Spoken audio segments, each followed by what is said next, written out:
I'm Dennis Lucier, Dr. Duck. Billy Campbell, the fowl hunter, and we are still talking about public land duck hunting. Right now, we're going to talk about calling ducks. Interesting.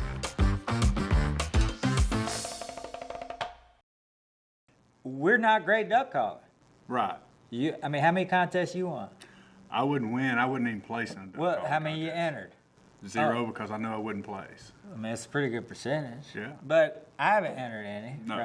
right? We've judged a couple. So I like it. If You you're a don't young like guy out there, Hold so on. now Like me? If you're a young guy like me out there. and getting started, or a young lady getting started, there you Not go. like You me. don't have to sound like a. So what's important? If I don't have to sound like a duck You to gotta get sound a duck, like a duck. You don't have to sound like. I don't know a that duck. you do.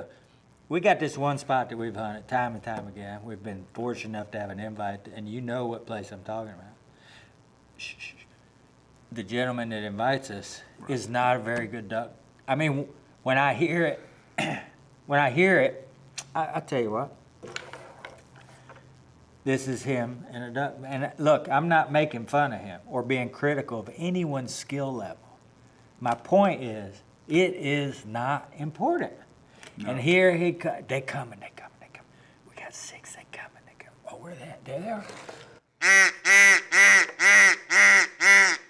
Kill them, boys! Boom, boom, boom! And guess what? We just shot them. Right. They didn't go anywhere. Right. Now, with me, if they're coming, guess what I'm going to do? Shouldn't do anything. Same thing you're going to do. Right. But I would like to touch on base of public land hunting style versus private. And you're just like the gentleman you talked about. If you put him on public land, he probably would not be able. If we're trafficking and we're right here and he's right there and neither one of us are on the X, He's in trouble. he's in big trouble. Because I like for people to understand on public ground, a lot of your calling is that, hey, I want you here, and you got to get aggressive with it. We're on private, you don't have to do that much necessarily, little at all. You know the ducks are coming. Usually most of those guys let their holes rest, and they got one thing to their advantage, this element of surprise, because they allowed new birds to come in there, and usually those new birds are the first birds in the hole in that morning. So it creates a lot of opportunity for them where they don't have to use that duck call as much. But on public ground, you have guys setting up around you, and you are trying to tell those ducks, here, you're coming here. You're going to be loud, aggressive. Hey. Right. If you're in the timber, versus on open water, your style changes again. But we're going to talk about timber calling, because if you blew real loud on open water, it would Run them out. It'd run them out. But today we're going to talk about the technique of timber hunting on public ground and how we do it, and go through some different styles of calling and also reading the ducks. And again, not so much, I don't think it's important how well you blow a duck call. You can look up on YouTube, man, the Pond Creek guy, and Rusty, and there's just so many people out there putting out great videos on how to blow your duck call. This is not that video. Right. I think you can blow your duck call any way you want to blow your duck call, as long as you're blowing that sound at the right time. Right. And that's really what we're going to focus on. And you are so good at reading ducks, and I mean, a perfect example for me is you mentioned being on that open water.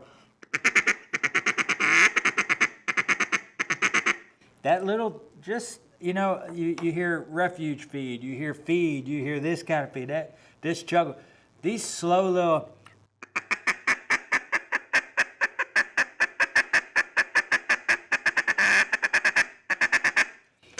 And you know what? You may get a guy that's real involved with this duck calling contest stuff, listen to that and go, hey, he did this, this, and this. I don't know what that is.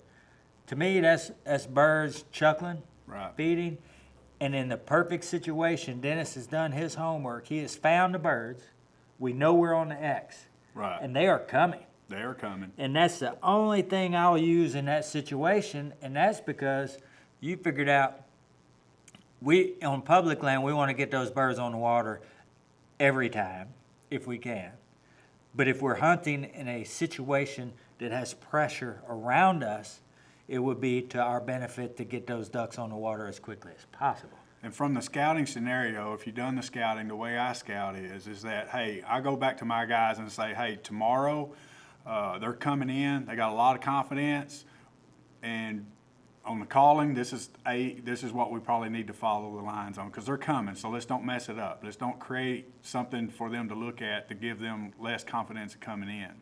Now, if they're leery and they're circling a lot, then we're going to have to create that confidence. We're going to have to make those plastic decoys look real. So the calling scenario is totally going to change from how the ducks are acting from what you scouted, or what we normally scout, however you want to look at that. But that's two scenarios I think you're talking about, is reading the birds when you're scouting, because it's going to tell you a whole lot. It's going to tell you how you set up, how you call, everything is going to tell you everything you need to know.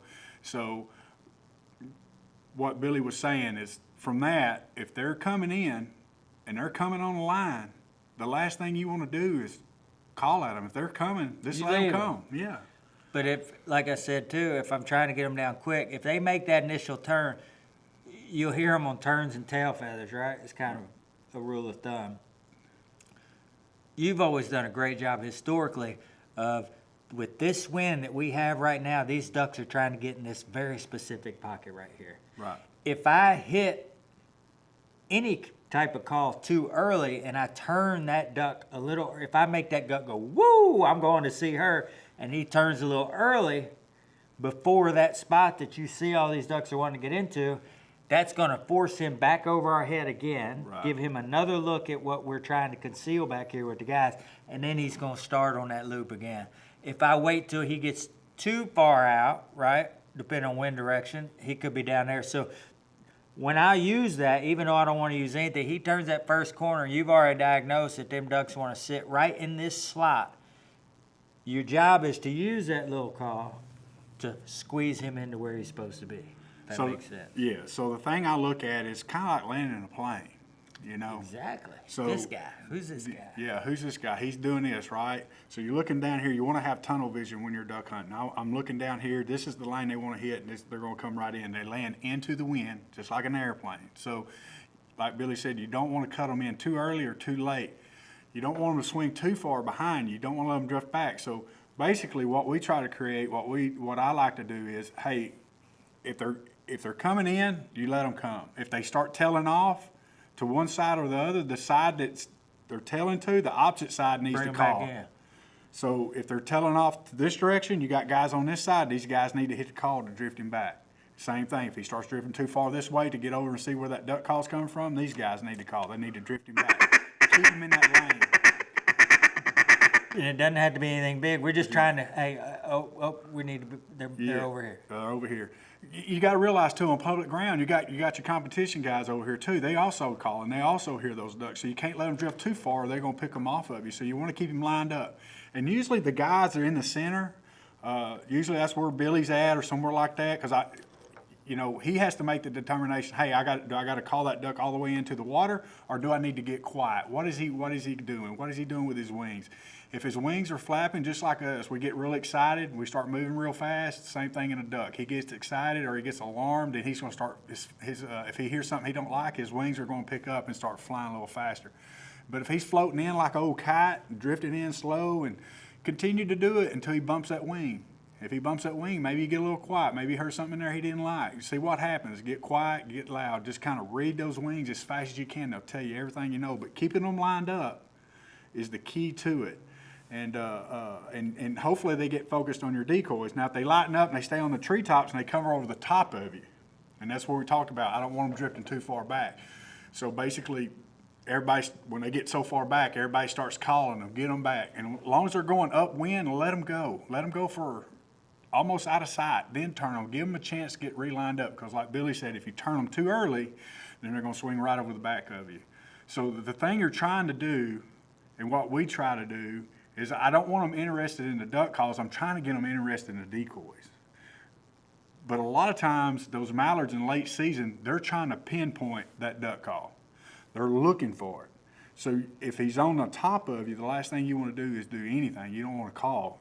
Hopefully you got a friend that's a few trees over, a little distance, and on the opposite side of you maybe, hopefully, preferably, and then he can hit that call. So if his duck's on this side, these guys hit the call. These guys need to get quiet, so he circle back around. But once he circles back around and he's going back upwind, let him go for a little while. Let him realign himself up. So another thing during that, when you're talking about positioning and lining these ducks up, I can't put enough emphasis on what you just said. Those ducks are so smart.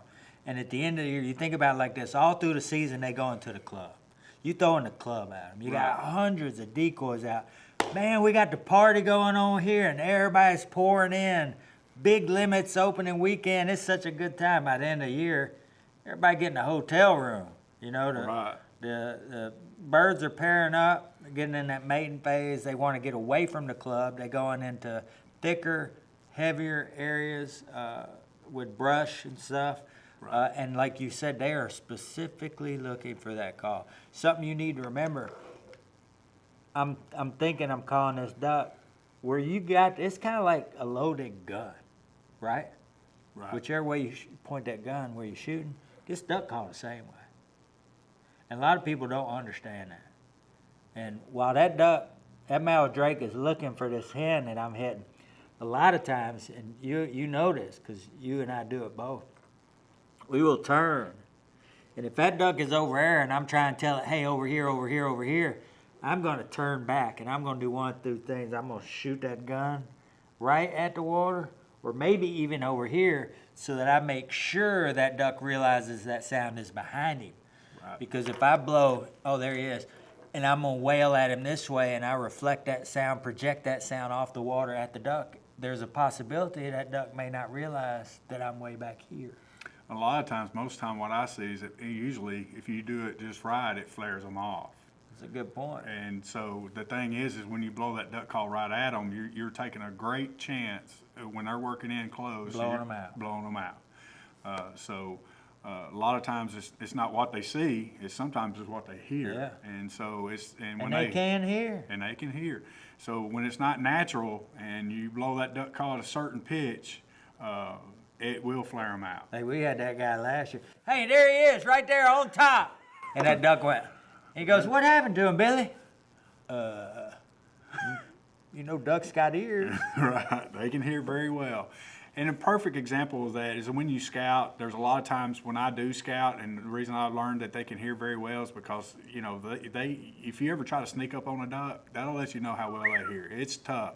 So I always try to walk in probably thigh deep to waist deep water, or walk on the ridge line where the water wet leaves where the water reaches the end of the line, and try to walk in that area there where I'm not splashing water, but I'm walking on wet leaves, so I ain't creating noise. So, you know, scouting is part of that technique of trying to avoid not what they can see is what they can hear. And we talked about it earlier in the podcast. The X might be here, but if you're making a lot of noise, they'll swim before they fly, and they'll go down 100, 200 yards, and you might think the X is here, but technically they heard you here, and they was just trying to get away from you. So you have to be real careful on that as well. So the main thing is pay attention. You don't want to blow them out. You don't want to get loud right when they're on top of you. But you got to have some guys in the circle that knows when to call, when not to call. Because I know everybody wants to blow. I mean, that's part of duck hunting. You got a group of guys, and they worked on it all season long during an off season, and they want to show up and they want to show their skills off. And we worked with we've hunted with some great duck callers. I'm talking about they sound incredible. Like I'm talking about probably can go win any contest they want.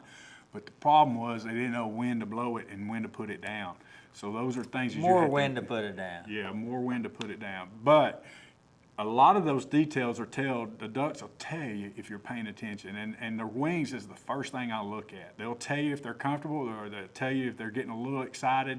And then of course everybody's seen the old flare out. They pick straight up and they're gone. They're trying to get somewhere else. So those are the main things. So just staying focused on not the actual lick you're hitting. We have both worked ducks just banging on the call all the way to the water. There are other days where you can't hit it at all, and that other lick I told you, it's kind of my favorite little chatter lick. That's the one, you know, how many times we both done that? And that's what I encourage you to do. Look, guys want to call. Constant chatter don't hurt a lot, but there again, it doesn't matter the lick. You got to read them. You got to read They're them. going to tell you what they want to hear, and 9 times out of 10, that's going to change. I've seen it change not only from day 1 to day 2 in the same area, but we've seen it change from early morning to mid-morning. Right. That duck didn't want nothing to do with that, you know. So you hit the nail on the head, and that is you have got. It don't matter how good you are at the lick, what lick you want to hit when. You've got to learn to read that duck and know that what you're doing right now at this given time is what you need to be doing to sit that duck on the water before them guys do over there. Right, because their job is, and most time on public ground, is they're trying to get that duck from you. So you can't let him drift too far, but there again, you got to be careful that you don't blow him out. And really important is that if you got 2 or 3 or 4 guys that's on your home-based team and they understand how to call, when to call, and if you can separate, because the last thing you want to do is have the duck over here on top of you and you're blowing a duck call. Let these guys get him off of you. And hopefully these guys, if they can just turn him just enough to get him going back upwind, that's what you want. You want him flying with the wind if he didn't commit the first time, flying with the wind, and then when he comes back, you want to make sure he's out in front. And these guys have got to work together and let this guy finish. So there's also a time and a place for each side to start calling and when not to call. I think that's been a big part of our success. And if you got some guys that's hunting with you for the first time, or our advice on that is Billy's been very great at that over the years. Hey, when I start doing this, you do this. When I shut up, you shut up. Follow my lead. And if everybody can get on the same page and each side get on the same page, you do create an opportunity to be more successful. And Billy's been very good about that, working with people and kind of teaching them how to read ducks and then calling when he's calling. And not saying he's necessarily right, because I tell you, like we talked about earlier, there's so many. You're going to fail more than you have success in duck hunting. It's like baseball. I mean, but that's the part of the journey that we enjoy so much, is trying to figure it out.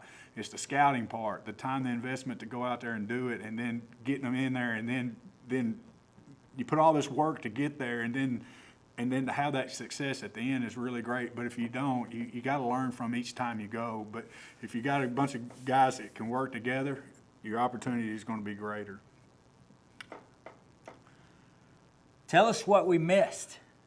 If you got a favorite lick that we ain't hit today or talked about today, you want to share with us, we'd love to hear about it. And if you agree or not, is it the lick, or is it when the lick takes place?